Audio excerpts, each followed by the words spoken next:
നമസ്കാരം.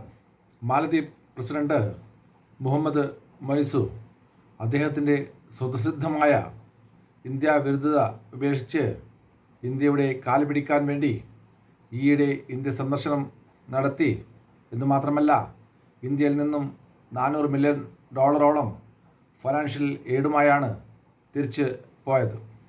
കഴിഞ്ഞ പാർലമെൻറ്റ് ഇലക്ഷനിൽ മാലദ്വീപിൽ അങ്ങോളം ഇങ്ങോളം ഇന്ത്യ ഔട്ട് എന്ന ഇലക്ഷൻ പ്രചരണം നടത്തി അധികാരത്തിലെത്തിയ മുഹമ്മദ് മൊയ്സു കഴിഞ്ഞ കുറേ മാസങ്ങളായി മാലദ്വീപിൽ ഭരണം നടത്താൻ പോലും പണമില്ലാതെ വലയുന്ന അവസ്ഥയിലായിരുന്നു.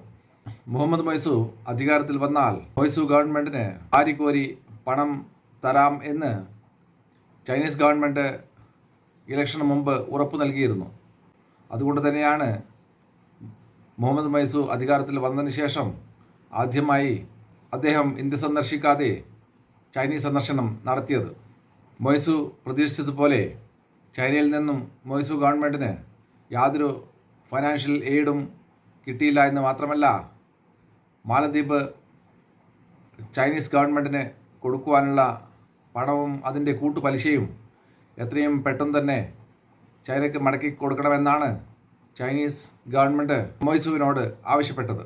മൊയ്സു ഗവൺമെൻറ്റിലെ 2 മന്ത്രിമാർ ഇന്ത്യൻ പ്രൈം മിനിസ്റ്റർ നരേന്ദ്രമോദിക്കെതിരെ പരസ്യ പ്രസ്താവനകൾ ചെയ്തതോടുകൂടി ഇന്ത്യയും മാലദ്വീപും തമ്മിലുള്ള നയതന്ത്ര ബന്ധം വഷളായി എന്ന് മാത്രമല്ല, ഇന്ത്യൻ ടൂറിസ്റ്റുകൾ മാലദ്വീപിലേക്ക് വിസിറ്റ് ചെയ്യുന്നത് നിർത്തുകയും ചെയ്തു.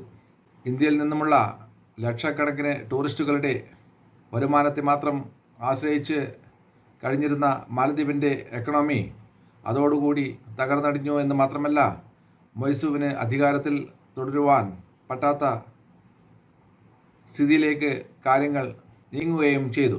മാലദ്വീപിൻ്റെ എക്കണോമി തകർന്നടിഞ്ഞാൽ എത്രയും പെട്ടെന്ന് തന്നെ അധികാരം നഷ്ടപ്പെടും എന്ന് മനസ്സിലാക്കിയത് കൊണ്ട് തന്നെയാണ് മുഹമ്മദ് മൊയ്സു ഇന്ത്യ സന്ദർശിച്ചതും ഇന്ത്യൻ ഗവൺമെൻറ്റിൻ്റെ കാല് പിടിച്ചതും ഇന്ത്യയിൽ നിന്നുമുള്ള ഫൈനാൻഷ്യൽ എയ്ഡുമായി മാലദ്വീപിലേക്ക് മടങ്ങിയതും.